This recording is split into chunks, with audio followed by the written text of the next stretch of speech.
नमस्कार, आप देख रहे हैं रीवा दर्शन में सचेता बघेल आपके साथ। आइए नजर डालते हैं आज की प्रमुख खबरों पर। लोकायुक्त पुलिस की एक और बड़ी कार्यवाही। मध्य प्रदेश पंचायत चुनाव प्रक्रिया पर रोक लगाने की याचिका पर हाईकोर्ट का बड़ा फैसला। अनाथ बालिकाओं को लाडली लक्ष्मी योजना से जोड़ा जाए और कलेक्टर ने कहा कि निर्वाचन का सबसे महत्वपूर्ण भाग है प्रशिक्षण। खबरों पर नजर अब विस्तार से।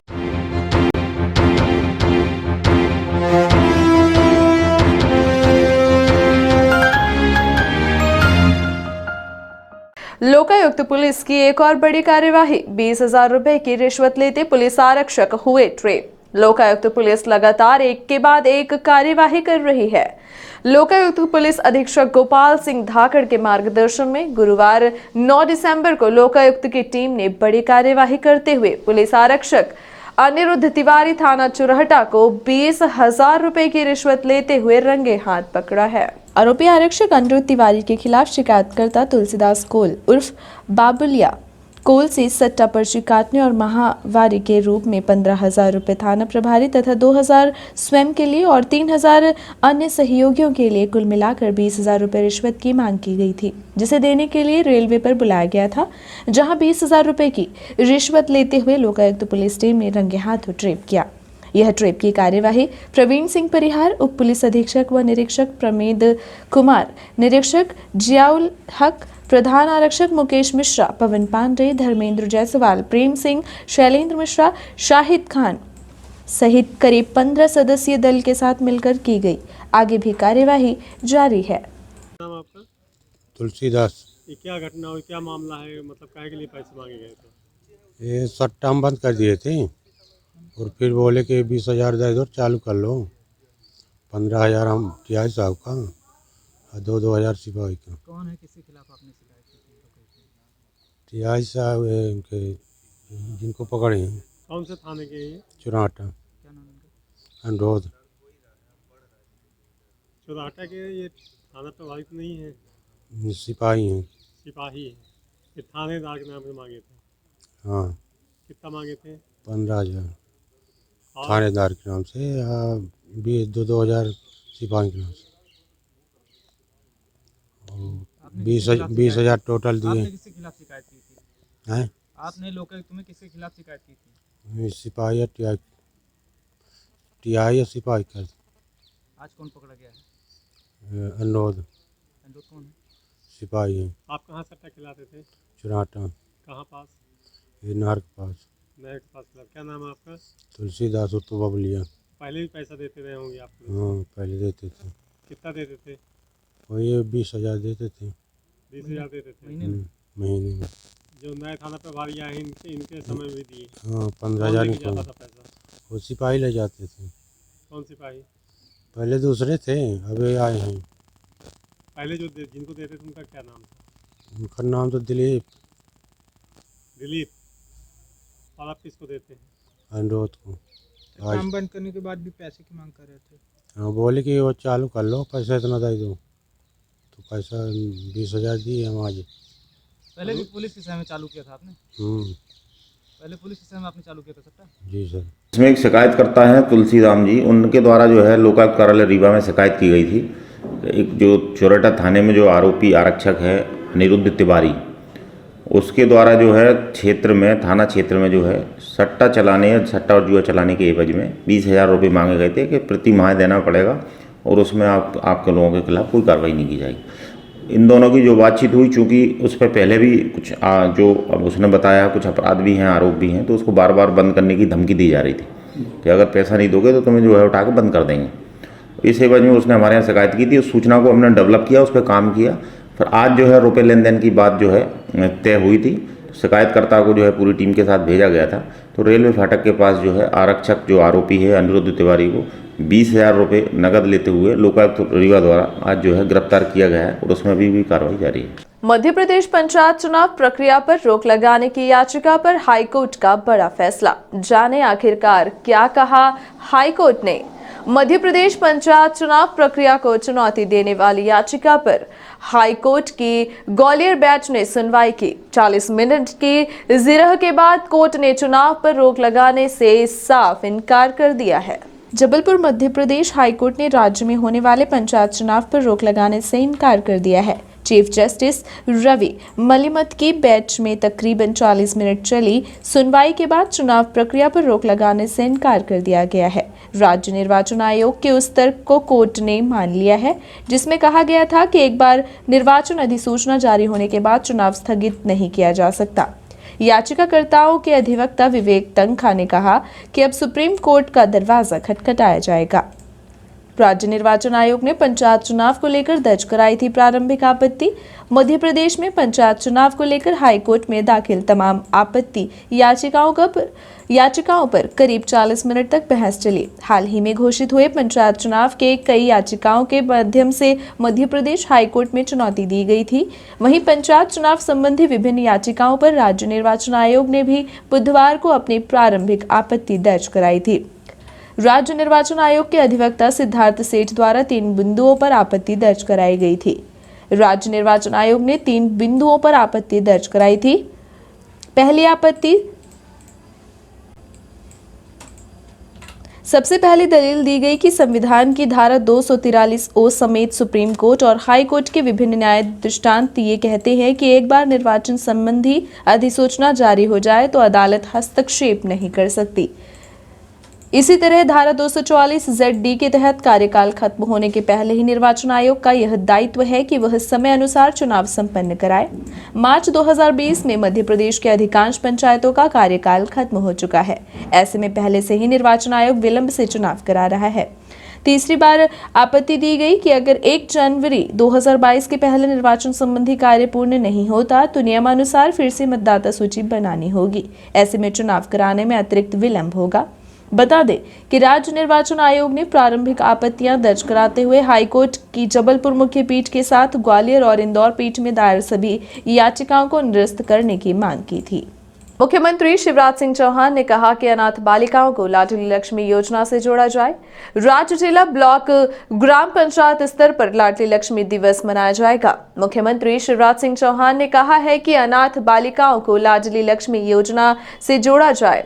मुख्यमंत्री शिवराज सिंह चौहान महिला एवं बाल विकास विभाग की लाडली लक्ष्मी योजना 2.0 की समीक्षा कर रहे थे। मुख्यमंत्री शिवराज सिंह चौहान ने कहा कि राज्य, जिला, ब्लॉक, ग्राम पंचायत स्तर पर लाडली लक्ष्मी दिवस का आयोजन किया जाए। मुख्यमंत्री श्री चौहान ने अधिकारियों को निर्देश दिए कि ग्राम पंचायतों एवं ग्रामों को लाडली लक्ष्मी फ्रेंडली घोषित करने के मापदंड तय कर दिए जाएं।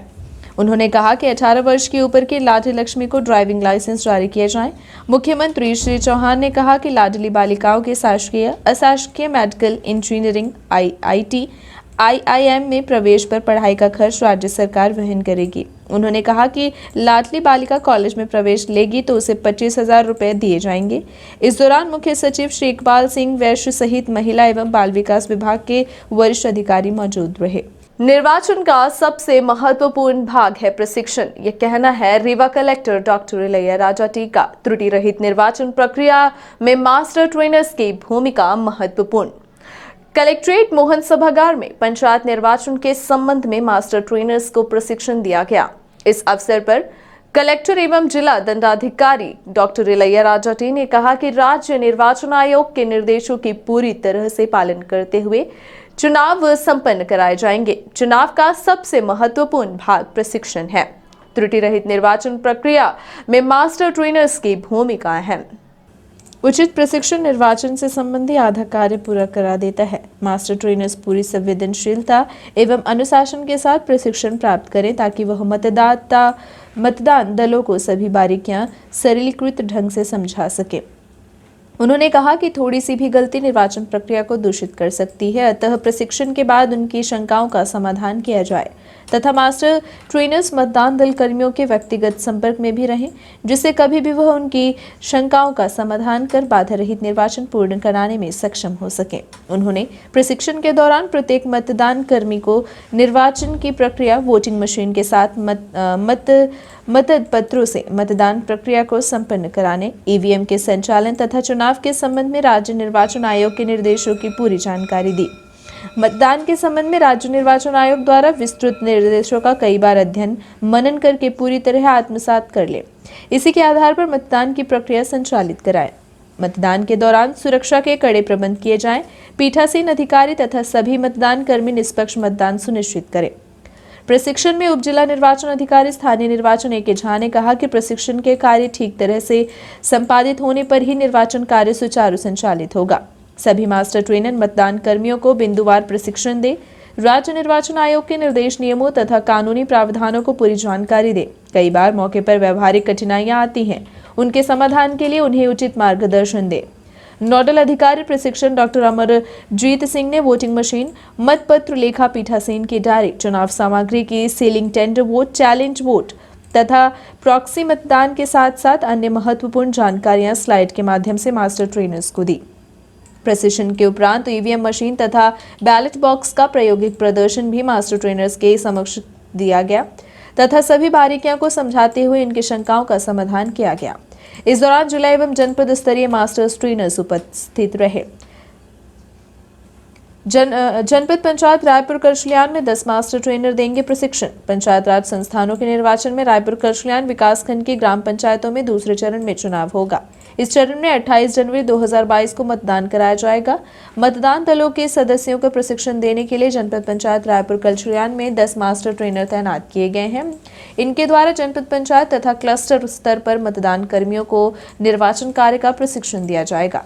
प्रशिक्षण में ईवीएम के संचालन, मत पत्र लेखा तैयार करने, मतगणना तथा मतदान से जुड़ी प्रत्येक प्रक्रिया की विस्तार से जानकारी दी जाएगी। जारी आदेश के अनुसार जनपद पंचायत रायपुर करछलियान में चुनाव प्रशिक्षण देने के लिए प्राध्यापक गणों doctor Ashok Singh Tiwari, doctor BN Singh, doctor AB. Pandey, Shri Tulsidas Soni, ग्रंथपाल डॉक्टर राकेश कुमार सिंह चौहान तथा डॉक्टर राजेंद्र कुमार तिवारी को तैनात किया गया है। मास्टर ट्रेनर के रूप में प्राध्यापक देवाशीष बैनर्जी, डॉक्टर देवेश शुक्ला, डॉक्टर के.एन. शर्मा तथा डॉक्टर रंकद मिश्रा को तैनात किया गया है। पंचायत निर्वाचन के लिए प्रभारी नोडल एवं सहायक नोडल अधिकारी नियुक्त। तैयारी बैठक आज।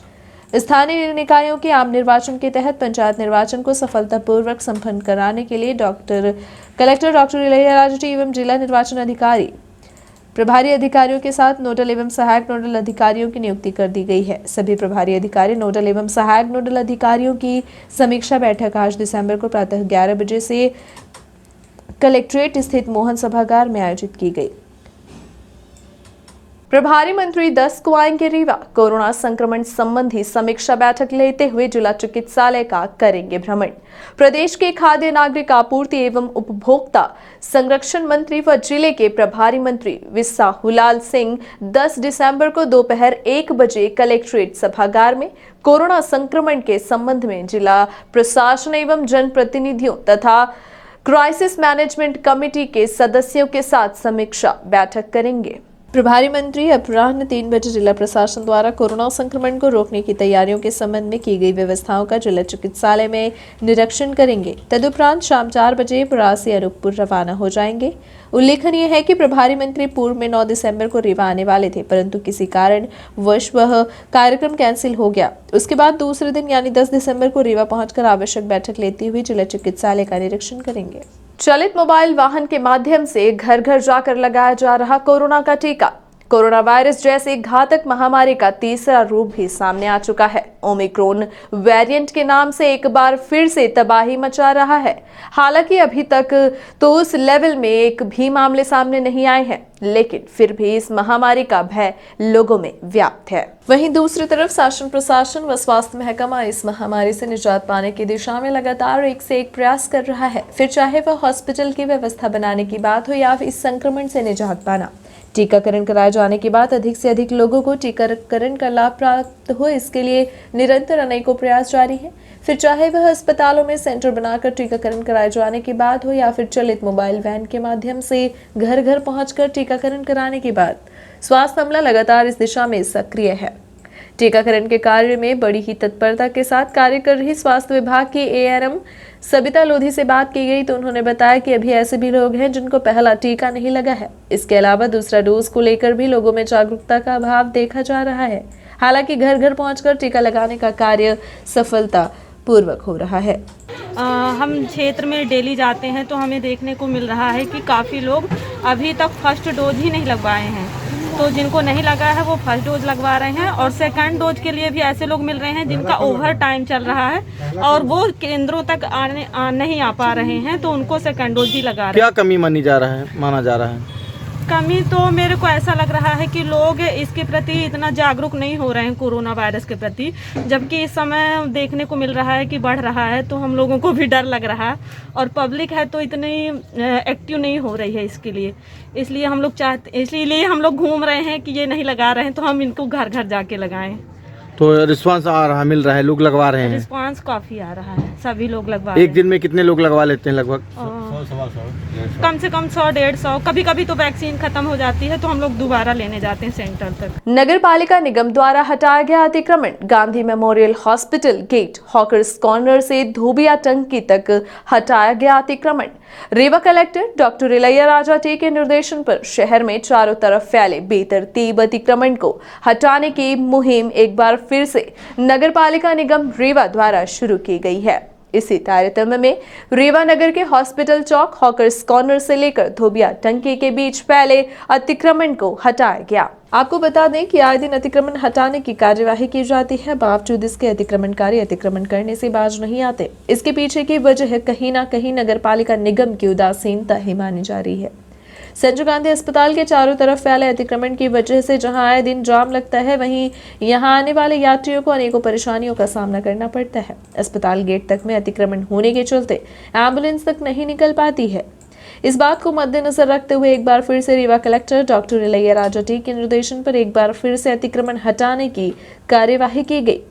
हटाए गए अतिक्रमण को लेकर नगर निगम अतिक्रमण प्रभारी राजेश चतुर्वेदी से बात की गई तो उन्होंने इस संबंध में विस्तार से जानकारी दी। प्रकाश चौराहे में नगर निगम कार्रवाई कर रहा है, तो कौन सी कार्रवाई है ये? आज की कार्यवाही माननीय आयुक्त महोदय के निर्देशानुसार जय स्तंभ से लेकर प्रकाश चौराहा सिली प्लाजा और कला मंदिर तक सड़क के दोनों तरफ दुकान के बाहर रखे सामानों को हटाया गया, और गंगा बढ़िया के साथ दुकान के सामने दुकानदार पन्नी और क्या बढ़ाए थे पन्नी ने, तो पन्नी को हटाया गया। आयुक्त नगर निगम द्वारा और कलेक्टर महोदय द्वारा नाइट को भ्रमण किया गया था, और गोमती पाए जाने पर उनको निर्देश है कि सब गोमतियाँ और काउंटर नहीं रहेंगे, सिर्फ ठेला वाले अपना व्यवसाय करेंगे और आपको चले जाएंगे। कहाँ से कहाँ तक हटाया जाएगा? आपके आकर काटना से लेके संजय गांधी हॉस्पिटल तक। संजय गांधी का गेट काफ़ी वर्षों से लोग कब्जा किए हैं और कभी फिर आज खाली हो गया।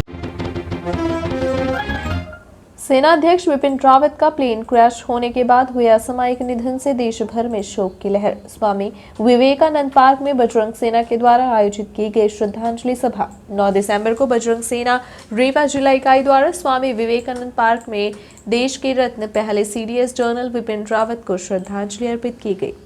निश्चित रूप से उनको और उनके द्वारा किए गए कार्यों को कभी भी भुलाया नहीं जा सकता।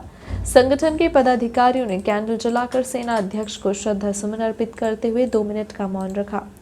आपको बता दें कि सेना अध्यक्ष विपिन रावत का विंध्य से बहुत पुराना नाता रहा है। इस दौरान बजरंग सेना के प्रदेश संगठन मंत्री रामशंकर मिश्रा, प्रदेश महामंत्री नितिन उपाध्याय, जिला अध्यक्ष सुधीर तिवारी व अन्य लोग मौजूद रहे। सेना अध्यक्ष को याद करते हुए कहा गया कि दुर्घटना में उनकी मौत अवश्य हुई है, लेकिन वह हम सबके बीच सदैव जिंदा रहेंगे। वो हम सबके लिए प्रेरणा है और वो अमर शहीद हैं। उनके दिए गए एक इंटरव्यू को याद करते हुए कहा गया कि उन्होंने कहा था कि भारत की तरफ से पहली गोली नहीं चलेगी, लेकिन अगर यही स्थिति आई तो इतनी गोलियां चलेंगी कि गिनना मुश्किल हो जाएगा। उनकी उपलब्धियों में कारगिल युद्ध, डोकलाम और सर्जिकल स्ट्राइक प्रमुख है। बजरंग सेना के संभाग उपाध्यक्ष अनूप दुबे, गोरक्षा प्रमुख आशीष वर्मा, ऋषिराज वर्मा, प्रदेश संगठन मंत्री देवेश शुक्ला, आशीष तिवारी, नातीलाल तिवारी, कन्हैयालाल सुदामा, राकेश मिश्रा सहित सैकड़ों लोग मौजूद रहे। वहीं रीवा के सामाजिक संगठनों द्वारा भी विवेकानंद पार्क में जनरल विपिन रावत को भावभीनी श्रद्धांजलि दी गई। रीवा जिले के विभिन्न सामाजिक संगठनों के संयुक्त तत्वावधान में शाम 5:30 बजे स्थानीय विवेकानंद पार्क में भारत के प्रथम सीडीएस जनरल विपिन रावत एवं उनकी पत्नी श्रीमती मधुलिका सिंह के साथ शहीद सभी भारतीय वीर योद्धाओं को श्रद्धांजलि देने के लिए एकत्रित हुए तथा मोमबत्ती जलाकर शोक सभा का आयोजन किया। पुष्पांजलि के पश्चात विवेकानंद पार्क में भारत माता की जय और जनरल रावत अमर रहे के नारों की गुंजयमान की गई। श्रद्धांजलि सभा में सामाजिक संगठनों के लोग सम्मिलित रहे। कार्यक्रम में मुख्य रूप से विनोद श्रीवास्तव, चित्रांश परिहार, सुशील खरे, कायस्थ अध्यक्ष बजरंग सेना के जिला अध्यक्ष शुभम तिवारी, नमो नमो मोर्चा के जिला अध्यक्ष सर्वेश सिंह एवं अन्य पदाधिकारियों के साथ शोक सभा में सम्मिलित हुए। उसके साथ ही सम्मिलित होने वाले वरिष्ठ सदस्यों में कांग्रेस अनुसूचित जाति इकाई के जिला अध्यक्ष रामशरण कोरी एवं करणी सेना के पदाधिकारियों के साथ ही विनोद शुक्ला, सर्वेश सिंह, महेंद्र श्रीवास्तव, राजीव सिन्हा, सिद्धार्थ द्विवेदी, हेमंत दुबे, प्रदेश संगठन मंत्री देवेंद्र शुक्ला, संभाग संगठन मंत्री अनूप दुबे के साथ सैकड़ों सामाजिक संगठनों के पदाधिकारी एवं सदस्य सम्मिलित होकर नम आंखों से राष्ट्रीय योद्धा जनरल विपिन रावत एवं वीर सैनिकों को श्रद्धांजलि दी। ये थी आज की प्रमुख खबरें। आगे की खबरों के लिए बने रहे रीवा दर्शन के साथ। दीजिए हमें इजाजत। नमस्कार।